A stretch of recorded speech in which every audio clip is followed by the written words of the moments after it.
एक बार फिर आप सबका स्वागत है। पुणे का कार हादसा तो याद होगा आपको, पोर्शे की बात कर रहा हूं। जी हाँ, पोर्शे कार कांड में पुणे पुलिस के खुलासे ने यह साबित कर दिया है कि बिगड़ैल रईसजादा यूं ही नहीं बिगड़ा था, कहीं ना कहीं उसके परिवार की भी इसमें बड़ी भूमिका रही होगी। इस नाबालिग रईसजादे ने अपने विदेशी फर्राटा कार से दो लोगों की सरेराह ऐसी उनको टक्कर मारी कि वो दोनों युवा एक झटके में ही स्वर्ग सिधार गए। चश्मदीदों ने तो यहां तक कह दिया कि यह एक्सीडेंट नहीं, हत्या थी। इतने विभत्स और खतरनाक कांड के बाद भी इस बिगड़ैल रईसजादे के परिवार वाले उसे कानून के हवाले करने के बजाय उसे कानून से बचाने के रास्ते तलाशने में जुट गए थे। पुणे पुलिस का दावा है कि नाबालिग के परिवार वालों ने उनके ड्राइवर को इस बात के लिए तैयार करने की कोशिश की, दबाव डाला कि वो ये इल्जाम अपने सर पर ले ले और वो ये कह दे पुलिस के सामने कि दरअसल गाड़ी वो चला रहा था, ताकि उनका लाडला बच जाए। पुलिस की अब तक की तफ्तीश में कई खुलासे हुए हैं, कई बड़ी बातें सामने आई हैं। जैसे कि आरोपी नाबालिग के पिता ने ड्राइवर बदलने की कोशिश की, पुलिस ने लेकिन ऐसा नहीं होने दिया। नाबालिग आरोपी के माता पिता ने गाड़ी के ड्राइवर को कहा कि वो सारा इल्जाम अपने ऊपर ले ले। ड्राइवर से कहा गया कि वो ये कह दे कि गाड़ी वो चला रहा था और इसके बदले उसको मोटी रकम दी जाएगी। जबकि पुलिस का दावा है कि हादसे के वक्त कार नाबालिग रईसजादा ही चला रहा था। पुणे पुलिस का दावा है कि उसके पास इस बात के सबूत भी मौजूद हैं। चश्मदीदों का बयान भी है पुलिस के पास। आपको याद होगा, चश्मदीदों ने सरेराह इस रईसजादे को पकड़ लिया था और इसकी पिटाई भी की थी। सुनते हैं क्या कहा पुलिस कमिश्नर ने। गार्ड के पास की जो रजिस्टर है उसमें पहली एंट्री है कि ये लड़का, ये आरोपी ये गाड़ी लेके निकला है। इस प्रकार के सीसीटीवी फुटेजेस और अलग अलग एविडेंस, टेक्निकल एविडेंस के तौर पे हमारी निश्चित हुई है कि ये गाड़ी ये जुवेनाइल एक्यूज चला रहा था। इसके साथ साथ आई विटनेसेस की स्टेटमेंट भी हमारे पास है जो टेक्निकल एविडेंस को कोरोबोरेट करती है। एक बिगड़ैल नाबालिग रईसजादा नशे की हालत में महंगी गाड़ी को सड़क पर दौड़ाता है, दो लोगों की गाड़ी से टक्कर मारकर हत्या कर देता है और फिर उसे 15 घंटे के अंदर ही इस युवक को छोड़ दिया जाता है, जबकि बालिग होने में महज कुछ महीने बचे हैं। जी हां, इसकी उम्र 17 साल 8 महीने बताई गई है। लेकिन जो सजा दी गई उसने सबको हैरान करके रख दिया। हंगामा होने के बाद पुलिस की भी नींद खुलती है और फिर से पुलिस एक्टिव नजर आती है। घटना आपको याद होगा, पुणे के कल्याणी नगर इलाके में शनिवार और रविवार की आधी रात करीब 2:30 बजे के पास हुई। जांच से पता चला कि हादसे के वक्त ये पोर्शे गाड़ी 150 किलोमीटर प्रति घंटे की रफ्तार से दौड़ रही थी। एक बड़े बिल्डर का बेटा कथित तौर पर शराब के नशे में इस गाड़ी को चला रहा था। इसके बाद जब इसको छोड़ दिया गया 15 घंटे के भीतर, तो इसको कुल मिलाकर आप कह सकते हैं कि पुलिस तब एक्टिव हुई जब इसके खिलाफ प्रोटेस्ट होने शुरू हुए। पुलिस एक्टिव हुई तो कई साजिशों का पता चल रहा है। पुणे के पुलिस कमिश्नर का यह भी कहना है कि घटना सुबह 2:30 बजे की थी और 304 के तहत केस दर्ज कर जांच उसी वक्त शुरू की गई। उनका कहना है कि हमने जुवेनाइल जस्टिस बोर्ड से अपील की कि नाबालिग आरोपी को आरोपी की तरह समझा जाए, लेकिन हमारी अपील खारिज कर दी गई। पुलिस चाहती थी कि बालिग की तरह इसको माना जाना चाहिए, लेकिन बाद में अर्जी को मानकर जुवेनाइल जस्टिस बोर्ड ने 5 जून तक के लिए इस बिगड़ैल रईसजादे को चाइल्ड रिमांड होम में भेजा और उसकी जमानत को एक तरीके से खारिज कर दिया। हमारी केस 304 आईपीसी की है, जिसमें हम नॉलेज की बात कर रहे हैं कि आरोपी की जो कंडक्ट थी और जो सीक्वेंस ऑफ इवेंट्स था, उससे आरोपी ये फुल नॉलेज में था कि उससे किसी की जान जा सकती है, इसलिए ये 304 आईपीसी की केस दाखिल। बड़ा सवाल यह उठता है कि आखिर पहली बार एप्लीकेशन में क्या गलती हुई जो पुलिस की बात नहीं मानी गई। पुलिस का कहना है कि इस मामले में ब्लड रिपोर्ट अभी नहीं आई है। पब की सीसीटीवी फुटेज पुलिस के पास है, उसमें यह नाबालिग शराब पीता हुआ दिख रहा है। ब्लड रिपोर्ट का बहुत ज्यादा महत्व नहीं है।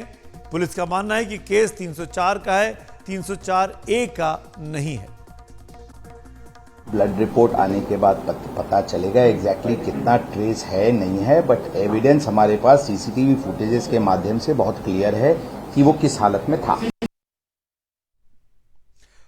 आरोपी नाबालिग का पिता भी पुलिस की हिरासत में। दबाव पड़ने के बाद पुलिस ने पिता को हिरासत में ले लिया था। इस मामले में सरकारी वकील ने कोर्ट में आज कहा कि घर के सीसीटीवी से भी छेड़छाड़ की गई है। केस में सेक्शन 420 जोड़ा गया है।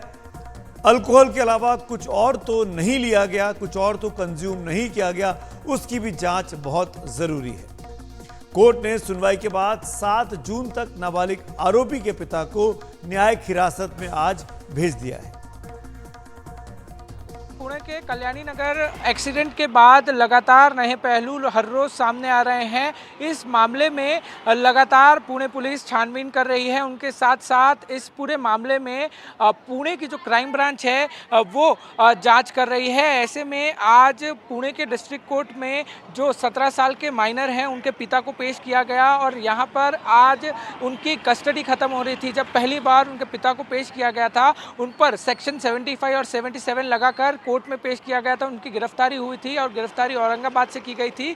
जो 17 साल के नाबालिग हैं ये उनके पिता हैं। उनको गिरफ्तार किया गया था। 2 दिन की पुलिस कस्टडी मिली थी जो आज खत्म हो गई थी। उसके बाद फिर से एक बार माननीय कोर्ट के सामने उनको पेश किया गया, जहां पर माननीय कोर्ट ने ये ऑर्डर दिया कि जो 17 साल के आरोपी हैं उनके पिता और उनके साथ और 5 लोग थे, उन सबको जुडिशियल कस्टडी में भेज दिया गया है। 7 जून तक तकरीबन ये 14 दिन की जो जुडिशियल कस्टडी है वो उनको दी गई है। कोर्ट में जो गवर्नमेंट के लॉयर थे उन्होंने काफ़ी दलीलें दी कि जो आरोपी के पिता हैं उन्होंने जो क्लूज थे, जो सबूत थे वो मिटाने की कोशिश की। उन्होंने जो ड्राइवर थे जो नाबालिग है उसके साथ थे, उसको पैसे दे के खरीदने की कोशिश की और ड्राइवर से ये कहा कि आप सारा इल्ज़ाम अपने ऊपर ले लीजिए और उसके बाद जो है हम आपको पैसे देंगे, बख्शीश देंगे। कोर्ट में ये भी जिक्र किया गया कि जो उनके घर का डीवीआर है, जो 17 साल का नाबालिग है उसके घर का डीवीआर है, सीसीटीवी के साथ छेड़खानी की गई है, रजिस्टर जो है उसके साथ छेड़खानी की गई है। तो इस मामले में और ज़्यादा इन्वेस्टिगेट करने के लिए 7 दिन की पुलिस कस्टडी दी जाए। मगर माननीय कोर्ट ने ये फैसला लिया कि जो इन मामलों में 6 आरोपी थे उन सबको जुडिशियल कस्टडी में भेज दिया गया है और अब जो 17 साल के नाबालिग व्यक्ति के जो बच्चे के पिता हैं वो जल्द ही बेल के लिए आगे अप्लाई कर सकते हैं। इस पूरे मामले में हर रोज़ नई कड़ियाँ खुल रही हैं। वहीं अब तक जो ब्लड रिपोर्ट्स हैं वो सामने नहीं आए हैं। तकरीबन ब्लड रिपोर्ट्स को आने में 8 दिन का समय लगता है। वो बस पूर्ण होने के लिए है। जल्द ही जो है इस मामले में ब्लड रिपोर्ट्स भी आ जाएंगी और आगे की जो इन्वेस्टिगेशन है वो पूरी हो जाएगी। साथ ही साथ 17 साल का जो नाबालिग बच्चा है वो चाइल्ड रिमांड होम में पहले से ही है। तो इस मामले में आज सबसे बड़ा अपडेट सामने आया है कि 17 साल के नाबालिग बच्चे के पिता और बाकी 5 आरोपियों को जुडिशियल कस्टडी में भेज दिया गया है 7 जून तक। कई सारे लूप होल्स हैं। एक तो ये भी इल्ज़ाम आपको याद होगा, इल्ज़ाम आया कि इस परिवार के संबंध जो है वो छोटा राजन के साथ रह चुके हैं, यानी इस नाबालिग के दादाजी के। इनके पिता ने क्लूज को मिटाने की कोशिश की, अपने बेटे की घर की सीसीटीवी फुटेज को गायब कर दिया, उसके डीवीआर को गायब करने की कोशिश की, फिर खुद पिता ने भागने की कोशिश की। पुलिस को चकमा देने के लिए अपनी अलग अलग गाड़ियों से अलग अलग लोगों को शहर से बाहर अलग अलग दिशाओं में रवाना कर दिया और खुद एक होटल में जाकर छुप कर बैठ गया किसी और गाड़ी में। इसी के बाद पिता को गिरफ्तार किया गया। और सबसे बड़ी बात तो आज जब पुलिस ने बताई कि ड्राइवर जो कि गाड़ी नहीं चला रहा था, साथ में बैठा हुआ था, उस पर दबाव डाला, प्रेशर डाला कि वो सारा इल्ज़ाम अपने सर पर ले ले कि गाड़ी वो चला रहा था और जिसके बदले में इस परिवार ने उसको लालच दिया कि तुमको मोटी रकम मिलेगी। ऐसे में अब ड्राइवर की गवाही कोर्ट के सामने बहुत इंपॉर्टेंट हो जाएगी। क्यों यह बिगड़ैल रईस ज़्यादा इसको कहा जा रहा है? ये परिवार के हालात और तमाम सरकमस्टांस से इशारा कर रहे हैं कि पूरा का पूरा परिवार ही दरअसल इसको बिगाड़ने में जैसे तुला हुआ था। और अब अगली खबर की ओर आगे बढ़ते हैं। क्या वाकई मतदान के आंकड़े देरी से जारी किए जाते हैं? इसको लेकर विपक्ष ने चुनाव आयोग से मुलाकात भी की थी। उनकी शिकायत थी कि इस देरी से ईवीएम में गड़बड़ी की जा सकती है। इस मामले में सुप्रीम कोर्ट में एक याचिका भी दाखिल की गई और मांग की गई कि वोटिंग खत्म होने के 48 घंटे के भीतर डेटा सार्वजनिक किया जाना चाहिए, यानी फॉर्म 17C को सार्वजनिक किया जाए। क्या है फॉर्म 17C, वो आपको विस्तार से आगे बताएंगे, लेकिन पहले सुप्रीम कोर्ट में आज क्या हुआ वो आपको बता देते हैं। सुप्रीम कोर्ट ने इस मामले पर फिलहाल सुनवाई से इनकार कर दिया है। इससे चुनाव बाद के लिए टाल दिए गए। सुप्रीम कोर्ट ने कहा है अभी चुनाव की प्रक्रिया चल रही है, हम बीच में दखल देना नहीं चाहते हैं, हमें अधिकारियों पर भरोसा करना चाहिए। चुनाव आयोग के खिलाफ एक बदनीयती भी दिख रही है, हम इसे 2019 की मुख्य याचिका से जोड़ रहे हैं। हालांकि यह केस के मेरिट पर कोई टिप्पणी नहीं है। चुनाव आयोग ने कांग्रेस और एडीआर की फॉर्म 17C को सार्वजनिक करने की याचिका का विरोध किया और कोर्ट में दिए हलफनामे में ऐसा करने से इनकार कर दिया। आखिर क्या है ये फॉर्म 17C? आइए अब आपको ये बता देते हैं। फॉर्म 17C में प्रत्येक बूथ पर डाले गए वोटों का लेखा जोखा होता है। चुनाव परिणाम से संबंधित कानूनी विवाद के मामले में फॉर्म 17C का ही उपयोग किया जाता है, किसी भी तरह का मुकदमा करने के लिए, किसी भी तरह का केस दायर करने के लिए। कंडक्ट ऑफ इलेक्शन रूल्स 1961 में चुनाव से संबंधित दो तरह के फॉर्म्स का जिक्र है। पहला फॉर्म 17A और दूसरा 17C होता है। 17A में पोलिंग अधिकारी के पास हर मतदाता का ब्यौरा होता है। 17C में मतदान प्रतिशत के आंकड़ों का पूरा विवरण होता है। मतदान के बाद इसे सभी पार्टियों के पोलिंग एजेंट्स को दे दिया जाता है। आखिर चुनाव आयोग क्यों फॉर्म 17C को सार्वजनिक करने के खिलाफ है और उन्होंने कोर्ट में क्या तर्क दिए, इसे भी समझना यहां पर जरूरी है। 17C को सार्वजनिक किए जाने की मांग सुरक्षा के लिहाज से ठीक नहीं है। नियम किसी भी अन्य व्यक्ति या संस्था को फॉर्म 17C देने की अनुमति नहीं देते हैं। आयोग ने कहा कि फॉर्म 17C मतदान का रिकॉर्ड को वेबसाइट पर अपलोड करने से गड़बड़ी भी हो सकती है, छेड़छाड़ की संभावना है, जिससे जनता के बीच अविश्वास पैदा हो सकता है। पहले आपको सुनाते हैं विपक्ष का इस पूरे मुद्दे पर क्या कहना है। कांग्रेस के नेता अभिषेक मनु सिंघवी ने इस पर अपनी टिप्पणी की थी। कंप्लेंट बड़ी साधारण है। अवलोकन के लिए, विश्वसनीयता के लिए, एनालिसिस के लिए, पारदर्शिता के लिए, आंकड़े अवेलेबल होने के लिए एक अमुक पोलिंग एजेंट को मिला कि नहीं फॉर्म, वो मुद्दा ही नहीं है। मुद्दा है कि सामूहिक रूप से एक संस्था है चुनाव आयोग, जिसका स्टैंप चाहिए, और स्टैंप भी नहीं चाहिए, उसको अपलोड करना है अपनी वेबसाइट में रियल टाइम में, जैसे इसको फॉर्म आते हैं। वही कोर्ट में यानी सुप्रीम कोर्ट में क्या दलील रखी गई, किस तरीके से कोर्ट ने अपना फैसला सुनाया, कोर्ट का अपडेट दे रहे हैं मेरे सहयोगी आशीष भार्गव। सुप्रीम कोर्ट ने फिलहाल उस याचिका पर दखल देने से इनकार कर दिया है जिसमें मांग की गई थी कि चुनाव आयोग को यह आदेश दिया जाए कि 48 घंटे के भीतर वो बूथ वाइज जो वोटर का जो डेटा है वो अपनी वेबसाइट पर पब्लिश करे, ये सार्वजनिक करे कि किस बूथ पर कितनी वोटें पड़ी हैं। इसे फॉर्म 17C को अपलोड करने की बात यहाँ पर की गई थी। जस्टिस दीपांकर दत्ता और जस्टिस सतीश चंद्र मिश्रा की बेंच है, उसने ये कहा कि चुनाव चल रहे हैं और ऐसे में हम अपने हाथ जो है वो बांधे रखना चाहते हैं, अपने हाथ इससे हटाना चाहते हैं, क्योंकि सुप्रीम कोर्ट के पहले के फैसले भी यही कहते हैं कि जब चुनाव चल रहे हों तो अदालतों को बहुत संयम बरतना चाहिए। उन्होंने याचिकाकर्ता एडीआर आदि पर यह सवाल भी उठाया कि 2019 में जब इसी तरह की याचिका दाखिल की गई थी तो 2024 में ऐसी अर्जी लाने की क्या ज़रूरत थी।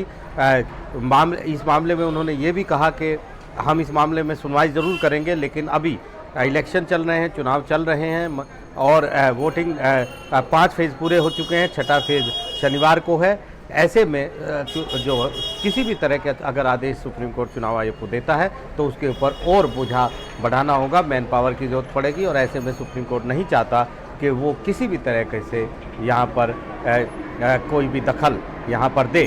चुनाव आयोग की तरफ से जो मनिंदर सिंह है वरिष्ठ वकील, उन्होंने लगातार इस का विरोध किया और कहा याचिकाकर्ता जो है लगातार एक अभियान चला रहे हैं, चुनाव आयोग के ऊपर एक के बाद एक करके कोई ना कोई याचिका दाखिल कर रहे हैं, उन पर भारी जुर्माना लगाना चाहिए और इस याचिका को खारिज करना चाहिए। उधर याचिकाकर्ता एडीआर महुआ मोइत्रा की तरफ से ये मांग की गई कि ये मामला बहुत ज़रूरी है, चुनाव आयोग को बार बार ये कहा गया लेकिन वो इससे बच रहा है। इधर सुप्रीम कोर्ट ने कहा कि वो इस पर सुनवाई ज़रूर करेगा, चुनाव के बाद, छुट्टियों के बाद यानी जुलाई में इस मामले की सुनवाई हो सकती है। फिलहाल वो किसी भी तरीके से इस मामले में दखल नहीं देना चाहता है। उन्होंने एक फैसले का भी उदाहरण दिया कि किस तरीके से सुप्रीम कोर्ट का फैसला कहता है कि जब चुनाव चल रहे हों तो प्रक्रिया में ज़्यादा जो है दखल नहीं अदालतों को देना चाहिए, और ऐसे में हम भी इस मामले में ज़्यादा दखल नहीं दे रहे हैं। तो लिहाजा इस मामले में सुनवाई ज़रूर होगी, लेकिन चुनाव आयोग के लिए एक बड़ी राहत है कि सुप्रीम कोर्ट ने कहा है कि हम फिलहाल दखल देने के लिए किसी भी तरह से इच्छुक नहीं। नई दिल्ली से आशीष भार्गव, एनडीटीवी इंडिया। और ये बात करते हैं बांग्लादेश के सांसद की सनसनीखेज हत्या की। कोलकाता में बांग्लादेश के सांसद अनवरुल अजीम अनार के मर्डर में लगातार नए नए खुलासे हो रहे हैं। सूत्रों के मुताबिक जांच में अब पता चला है कि बांग्लादेश के सांसद अनवरुल अजीम को की बेरहमी से हत्या की गई। शव की पहचान न हो इसके लिए शव की चमड़ी उतारी गई और फिर शव के छोटे छोटे टुकड़े किए गए और कई प्लास्टिक थैलों में भरकर शहर के अलग अलग इलाकों में इसको फेंक दिया गया। बांग्लादेश के सांसद 14 मई को लापता हो गए थे। पश्चिम बंगाल की सीआईडी ने इस मामले में जिहाद हवलदार नाम के एक शख्स को गिरफ्तार किया है। सूत्रों को माने तो जिहाद ने हत्या और शव के टुकड़े करने का जुर्म कबूल कर लिया है। वो बांग्लादेश से अवैध तौर पर भारत आया और मुंबई में रह रहा था। सीआईडी सूत्रों के मुताबिक बांग्लादेश के सांसद की हत्या का मास्टरमाइंड अख्तरुज्जमा है। वो बांग्लादेशी मूल का अमेरिकी नागरिक है। गिरफ्तार हुए आरोपी जिहाद हवलदार ने पूछताछ में बताया कि अख्तरुज्जमा के कहने पर ही उसने 4 बांग्लादेशी लोगों के साथ मिलकर न्यू टाउन के फ्लैट में सांसद की गला दबाकर हत्या की। इस मर्डर में हनी ट्रैप का एंगल भी सामने आ रहा है। ढाका पुलिस ने शिलास्ती रहमान नाम की महिला को हिरासत में लेकर पूछताछ शुरू कर दी है। शिलास्ती रहमान सांसद की हत्या के वक्त कोलकाता में ही थी। 15 मई को वापस वो ढाका लौट गई थी। क्या है पूरा मामला, क्यों यह हत्या कराई गई, ये गहरी छानबीन का विषय है। मोटिव अभी तक साफ नहीं है। बांग्लादेश की पुलिस और कोलकाता पुलिस इस पर छानबीन कर रही है।